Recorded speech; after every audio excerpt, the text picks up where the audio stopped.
خواتین اور لڑکیاں مالی طور پر خود مختار کیسے بنیں؟ اپنی بچت کا آغاز کریں۔ سب سے پہلے ایک ایمرجنسی فنڈ بنائیں جس میں آپ کے 3 سے 6 ماہ کے اخراجات محفوظ ہوں۔ یہ رقم آپ کو مشکل وقت میں کسی کا محتاج نہیں ہونے دے گی۔ پیسہ انویسٹ کریں۔ صرف بینک میں پیسے رکھنے سے مہنگائی کی وجہ سے ان کی قیمت کم ہو جاتی ہے۔ سونے، نیشنل سیونگز یا اسٹاک مارکیٹ میوچول فنڈز میں سرمایہ کاری کریں تاکہ آپ کا پیسہ وقت کے ساتھ بڑھے۔ اپنی سکلز بڑھائیں۔ ایسی سکلز سیکھیں جن کی مانگ زیادہ ہو، جیسے کہ فری لانسنگ، گرافک ڈیزائننگ یا ڈیجیٹل مارکیٹنگ۔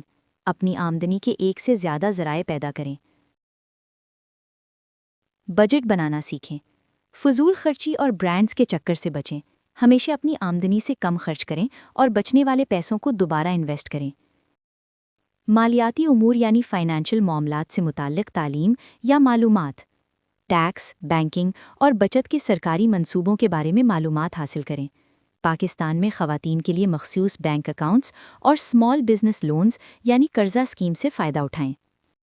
کیا آپ گھر سے کوئی کام شروع کرنے کے بارے میں سوچ رہی ہیں یا اپنی موجودہ جاب میں بہتری لانا چاہتی ہیں؟ کامنٹ میں اپنی رائے کا اظہار ضرور کیجیے گا۔